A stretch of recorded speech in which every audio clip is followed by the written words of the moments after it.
Olá, eu sou o Rafael, meu orientador é o André e hoje eu vou estar apresentando sobre o tema Explorando o potencial do ChatGPT na geração automatizada de teste de unidade.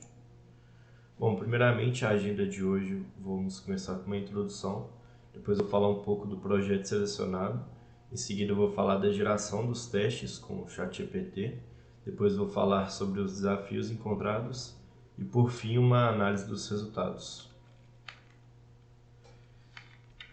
Bom, primeiramente vou introduzir testes unitários. Eles são basicamente testes de software que testa a parte menor do código, ou seja, as funções do código, e garantem que elas estão funcionando como deveriam. Eles são muito importantes, pois eles facilitam o ciclo de desenvolvimento. Ele permite que todo o código seja testado rapidamente, que faz com que os erros sejam encontrados mais rápidos também, o que gera uma economia de tempo e dinheiro. Já o ChatGPT é uma inteligência artificial desenvolvida pela OpenAI, que foi treinada com dados da internet, dados de 2021 para trás. E o interessante dela é que ela trabalha com linguagem natural, então facilita bastante para fazer os inputs e tal. Bom, projeto selecionado. O projeto que a gente escolheu para fazer a pesquisa foi o Axios. Basicamente, ele é uma biblioteca no NPM que permite fazer requisições HTTP tanto de browsers quanto de aplicações Node. Ele é um projeto bastante estabelecido no mercado. Ele já tinha testes prévios, né? E ele também tinha uma documentação bem robusta.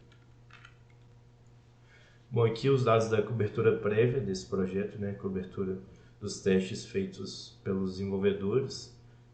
A gente pode perceber aqui que os testes unitários cobrem 80% das linhas e dos arquivos, das funções. Detalhe que os testes unitários eles englobam apenas a parte Node da biblioteca, então tem alguns arquivos que não foram testados, porque se refere a browser, e a gente vai levar isso em consideração na hora de criar nossos testes também.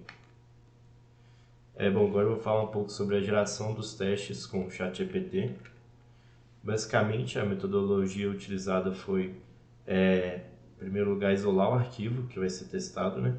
Depois, contextualizar o ChatGPT com os arquivos externos, ou seja, com imports ou alguma outra dependência que o arquivo possa precisar.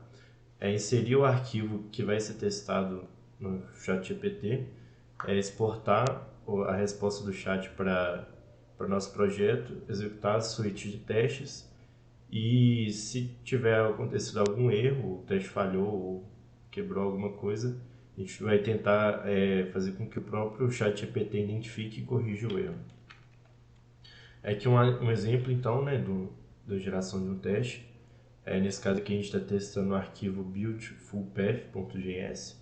Ele é uma função bem simples, né, que dada uma URL base e uma URL de requisição, ele retorna a URL. E o primeiro passo foi contextualizar então o chat com importações do arquivo, né? No caso, o isAbsolute URL era um arquivo que a função que a gente quer testar utiliza. Depois a gente informou para o ChatGPT qual arquivo a gente quer testar, né? A gente mandou esse input para ele. Em seguida a gente pediu para o ChatGPT criar os testes de acordo com o que a gente deseja, né? No caso, utilizando mocha, assert e import. Aí ele retornou para a gente os testes. Depois a gente exportou isso para o nosso projeto.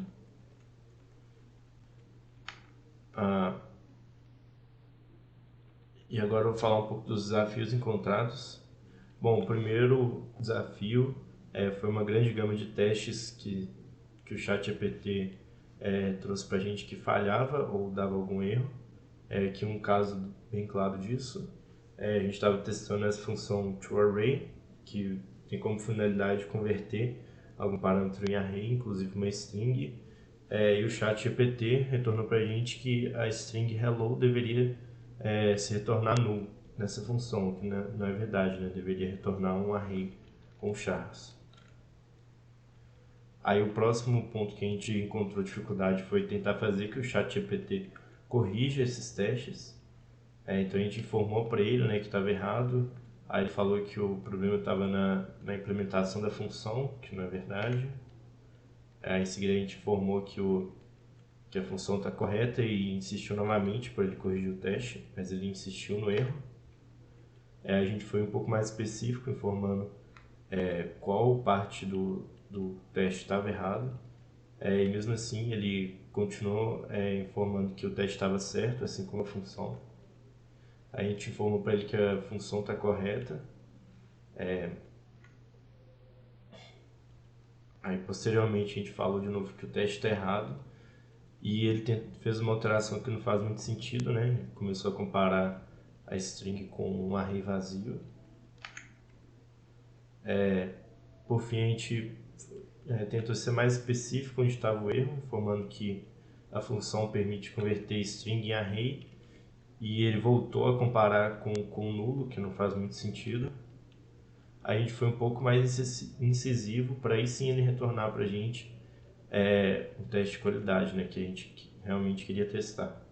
Bom, nisso a gente percebe que teve várias interações aí que na prática acaba demandando muito tempo.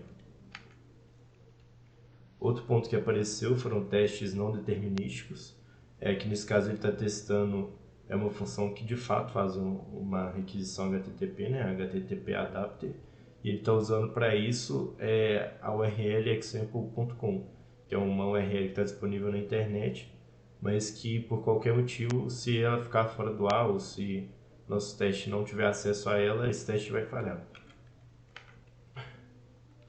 Outro ponto que a gente observou aqui de dificuldade foi a dificuldade para testar funções muito extensas.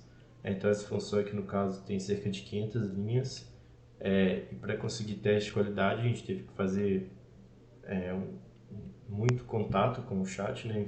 Fizemos todo aquele passo a passo, aquela metodologia, e mesmo assim ele não retornou para a gente a informação de qualidade. Então teve uma grande dificuldade para fazer com que ele entenda a função e escreva de fato testes que façam sentido. Bom, vou falar agora um pouco então da análise dos resultados obtidos. Primeiramente, os dados gerais, né, que a gente extraiu, dados mais contundentes aqui. O que a gente fez foi separar o tamanho das funções em linhas para poder saber onde estava a maior parte dos erros. A gente percebe que funções entre 0 e 20 linhas têm uma porcentagem de testes gerados com erro relativamente baixo, né, aqui com 24%, e à medida que as funções vão aumentando de complexidade ou em tamanho de linhas, esse número vai só aumentando, né, ele vai de 24%, e em funções com mais 100 linhas ele chega a errar até 56%, ou seja, mais da metade. Outro ponto interessante aqui também é que dos 71 erros gerados pelo ChatGPT, 23 deles a gente conseguiu fazer com que ele mesmo corrigisse, né, informando mais dados sobre o teste, sobre a função, etc. E 41 desses erros a gente resolveu excluir. Acho que não valia a pena insistir tanto, ou eram testes que não faziam tanto sentido. No final das contas, né, a cobertura que a gente alcançou com os testes gerados pelo ChatGPT foi de 62%. É um número bem abaixo do que os desenvolvedores conseguiram, né? Então a gente percebe que ainda tem muito para evoluir. Pode ser uma ferramenta interessante, principalmente em funções simples, mas em funções mais complexas ele deixa bastante a desejar. A apresentação foi isso, obrigado.